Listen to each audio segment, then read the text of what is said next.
जय हिंद मेरे प्यारे बच्चों और उनके माता पिता। आज ये जो वीडियो है आपके लिए बड़े ही महत्वपूर्ण और आपको बड़ी जानकारी देने वाला रहेगा। इस वीडियो के अंदर हम लोग बताएंगे कि आपको फार्म में किन चीज का ध्यान रखना है।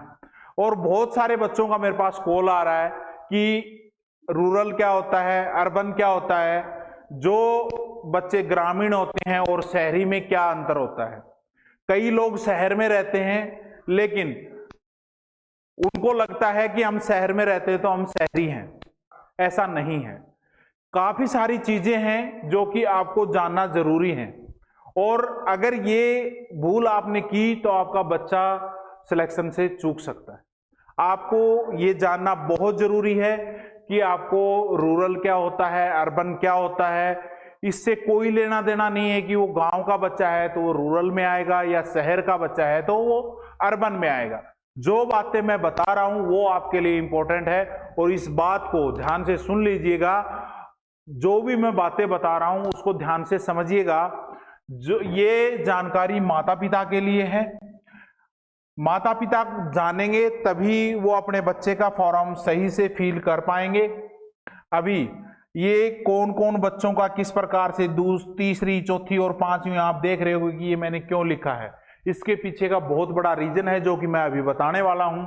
इसको आगे हम लोग स्टार्ट करने से पहले मैं बता दूं कि हम लोग नया बैच स्टार्ट कर चुके हैं। 7623102880 हमारा नंबर है। कोई भी बच्चा लाइव बैच ज्वाइन करना चाहता है, पढ़ाई करना चाहता है आगे, पहले 1000 बच्चों के लिए 50% डिस्काउंट है। 50% डिस्काउंट है। जो बच्चे लेना चाहें इस नंबर पे संपर्क कर सकते हैं या JNV क्लासेज एप्लीकेशन डाउनलोड कर सकते हैं। अभी हम आते हैं मुद्दे की बात पर कि रूरल और अर्बन में क्या अंतर है, ग्रामीण और शहरी में क्या अंतर है। इसको ध्यान से सुनने की जरूरत है। मेरी बात को ध्यान से सुनेंगे तभी आप समझ पाएंगे।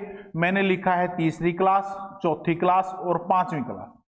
ये चीज बहुत महत्वपूर्ण है, इस चीज को आप समझिएगा। देखिए, आपका बच्चा तीसरी क्लास, चौथी क्लास और पांचवी क्लास में अगर किसी गांव के स्कूल में पढ़ता है, क्या कह रहा हूं मैं, अगर किसी गांव के स्कूल में तीसरी, चौथी और पांचवी में पढ़ा है तो वो ग्रामीण में आएगा। आप चाहे शहर के रहने वाले हों, इससे कोई फर्क नहीं पड़ता। दूसरी बात, आपका बच्चा दूसरी, तीसरी, चौथी और पांचवी में अगर एक दिन भी, ध्यान से सुन लो, एक दिन भी अगर उसका एडमिशन शहर के स्कूल में रहा है तो आपका बच्चा शहरी माना जाएगा। आप ध्यान से सुन लीजिए, आपका बच्चा एक दिन के लिए भी अगर किसी शहर के स्कूल में एडमिशन लिया है तो वो शहरी माना जाएगा। एक तीसरी शर्त क्या है कि कई बार हम लोग शहर में रहते हैं, कोई कोई स्कूल शहर में होता है लेकिन हमको पता ही नहीं होता कि उसको जो मान्यता मिली है वो गांव की मिली। कई बार शहर धीरे धीरे डेवलप होते चले जाते हैं।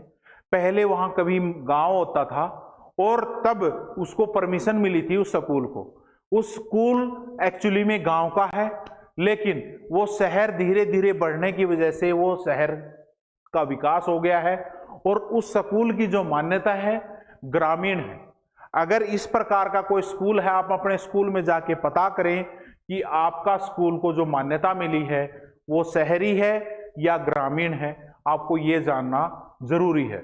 अगर आपके स्कूल का जो मान्यता है वो शहरी है तो आपका बच्चा शहर का होगा, और अगर उसकी मान्यता ग्रामीण है तो आपका बच्चा ग्रामीण क्षेत्र से फॉर्म भरेगा। इसके पीछे के रीजन ये हैं कि अगर बच्चा गांव से पढ़ रहा है तो उसको गांव में इंक्लूड किया जाता है, शहर से पढ़ रहा है तो उसको शहर से इंक्लूड की जाती है, क्योंकि शहर की फैसिलिटी जो प्राप्त करता है उसको शहर में लिया जाता है, और गांव की जो फैसिलिटी में रहता है, जिसको फैसिलिटी कम मिलती है, उसको ग्रामीण क्षेत्र में लिया जाता है। इसके साथ ही आपको हमने बताया था हमारा बैच है, स्टार्ट हो गया है। और अधिक जानकारी के लिए अभी भी कुछ समझ में नहीं आया हो, 760231 1280। सबसे पहले चैनल को सब्सक्राइब कर लीजिए। चैनल को सब्सक्राइब करने से हम जो भी जानकारी आपके लिए लेके आएंगे आपको संपूर्ण रूप से जानकारी मिलेगी। उसके बाद JNV क्लास, JNV क्लास हमारी एप्लीकेशन है, जहां पर आपको कोर्स मिलेगा, जहां पर आपको फर्स्ट 1000 बच्चों के लिए 50% ऑफ है। पहले आइए, पहले पाइए। आप लोग और अधिक जानकारी के लिए इस नंबर पे संपर्क कर सकते हैं। सभी को जय हिंद, जय भारत, वंदे मातरम। सभी चैनल को सब्सक्राइब कर लें।